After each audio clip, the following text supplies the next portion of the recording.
Alright, it's dark in here. It's a Mad Dog Mountain. Now it's morning. Front camera. No, it's not even morning. It's like afternoon.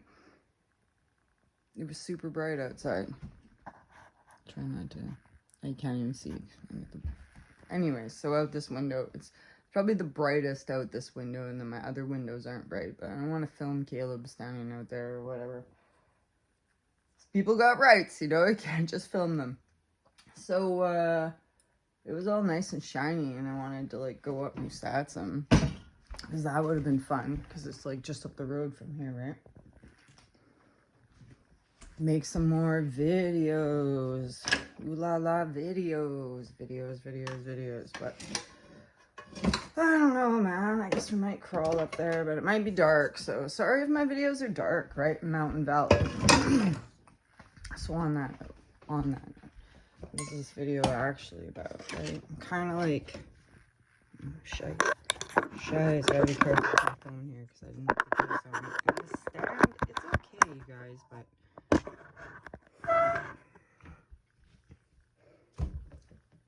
takes like a fine touch. I don't know if I got a fine touch. So if you're a rock hound, this is what your kitchen might look like. We got rocks, a lot of different types of rocks. This is the best light in my house, so I should have like switched this around and did other camera. We will do that maybe in the next one, because like I don't know, man, like should we go drive around outside? Like New Satsun's probably pretty, probably a lot of like mountain cloud views. We could go to Boulder Patch, that would be all right. And because last time I was at that Boulder Trail, yeah, there's some rocks. My like less good camera. So maybe, I don't know, I kind of feel like I'm being annoying though about let's go film some stuff. So anyways,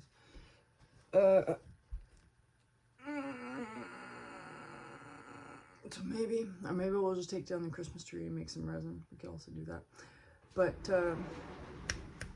what I wanted to say was, here I've got all these and I need to move them off my counter. So we might as well like have a quick look at them, because I brought them back from my video the other day. And not that I'm just making a video, but kind of a petrified wood video. So I'm not super agitated about the petrified wood, but I do get very agitated easily about things. So in a couple of my videos now, we've had, I don't know, just petrified wood comments, which is okay, right? And so I've kind of like looked or whatever. But in correlation to this, we get some comments about kind of just like people asking me about, right? Ask me about what the actual geological history is of the area that I'm in. And while I have not like specifically Googled, hey, Bella Coola, formation of Bella Coola, what happened, because I personally like to play my own like fun guessing game, and it just makes it more interesting for me right now, because I feel like if I actually Google, then maybe while it would like narrow down my choices, right? Because I would know that, hey, I don't have a barrel in my hand, or that's probably not a piece of conundrum or whatever, but then that would like curtail my learning too, because I probably wouldn't look up conundrum, right? So I don't really work that way. I kind of work like a little bit backwards, and if that is hard to handle, well, I get that. I get that totally, but sometimes it's hard to hold interest. So anyways, along that note, so petrified wood. So I did like look at petrified wood, because people do say in my videos that I have a piece of petrified wood in my hand, right? Okay, so the easiest way that I could understand it is like, you got like big trees, they gotta fall over into like a boggy kind of marsh thing, and then like the river's gotta run over top of it, and then some ash has gotta fall on it, and then it's gotta like the silica or the opal, or there's like silica or opal. I thought there was one more. Pyrite, fossilized silica, petrified wood, pyrite, petrified wood, and opal petrified wood. Just from what I was reading last night and a couple Google articles. Not saying I'm a genius. Not saying that at all. So, I like this one though. Okay, so, and we're like at the very bottom of newly formed mountains, probably caused by a subduction zone. So, when I'm on the valley floor, at the very valley floor, at the like lowest down that the river's ever been, like, I don't know, maybe it's petrified wood, but it's a pretty good chance that it's not, and it's all like metamorphic or sedimentary heat and pressure is probably what it is. And maybe we have some pretty like particular specimens of that or whatever, but it's gonna be, I don't even want to say that it's chalcedony. It is like silica. It's silica or it's feldspar, but it's hard to say, like an agate ball.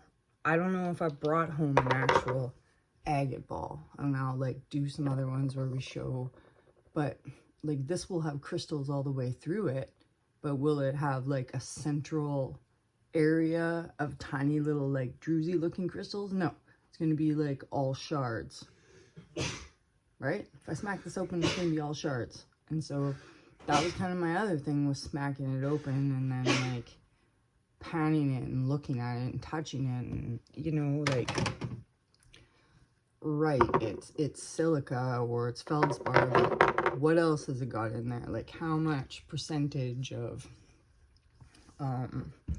like the chlorite, we have all this like chlorine, chlorite mineral, it makes everything green, or the potassium, the soda making everything like gray, right? Like look how this guy's like a gray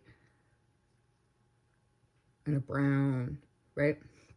And just along all these lines of thinking is just why it's kind of like, I didn't really start so much from the book. I started from what I had in my hand, because dependent upon what kind of minerals we have in our area and how they interacted with the geothermal activity, it's going to make a difference on what kind of specimen. Like I actually even seen a rock identification kit from the high school that like had just all our, it looked like it was just all local specimens in there, which I thought was really, really cool, right? Because they did like have a malachite, but did it look like a malachite that you would pull out of like another country? You know, no, it didn't.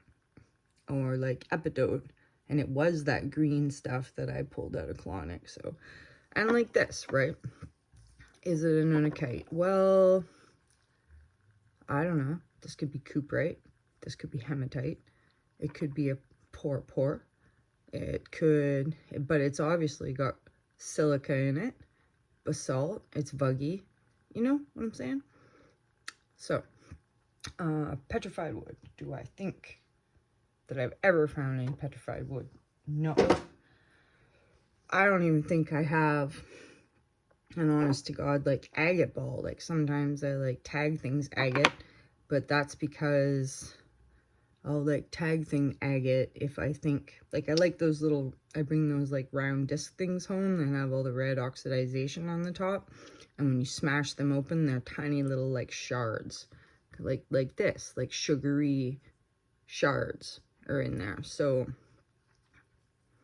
I will call those agates just because they have a harder outside and then an inside. Or if I bring home a piece of basalt and it's got like a vuggy area inside it, I like to call that an agate too, just because it's kind of like got crystals on the inside. But do I think that it's an actual agate? No, I don't, because if you went to like the interior, you would have actually have pieces of rock, and then you bust them open, and then the crystals have that, like, little bumpy feel, right? That's more what I associate with agate. But I could be wrong, but that's, you know, you can read it in a book, but... Anyways, this thing came off the slumped slate bank, right? I'm pretty excited about this because I was having this thought about the, when my fans commented, were kind of chuckling about, like, Dan Hurd's picture stone. Okay, so I was watching a video of Dan Hurd's picture stone, and it looks like some kind of blue silica to me. I'm not even going to get into it very much, though, but it very much reminded me of this, I guess, in the way that it's, like, lined. So it just got me thinking about, I should shine this up and call it, like, slumped stone, or fucking give it a cool, like, New Hawk name or something, right? Start selling pieces of it. And this is interesting because this green here actually is flecky. You can't really see it, but it makes me wonder if it's like it's a quartz. And I think that the black is black manganese. And the green, the chlorite. But, and then the brown, maybe the copper. But maybe the sparklies could be like silver, or they could be mica, they could be gold ore. I will probably zoom in on this more, but wouldn't that be funny if I just started, like, these chunks are just, like, laying all over the road. Just start picking them up, shining them up, selling them for $100. $100 an obelisk, right? You've seen it here first. Mad Dog Mountain Art's bright and creative ideas. So, anyways, I just wanted to get these off the sink this morning because you're there. Just, like, drug these home from slump. So the only thing I got to say about them is they have a lot of this, I don't know if it's sediment, I don't know what it is. I'll try and scrub it off with my brush. So while they're beautiful quartz that come out of there, I mostly find them associated with a blue, a green, and dirt. Oh, right. We take down the Christmas tree. Let's make a ham. Oh no, let's make a peanut butter jam waffle.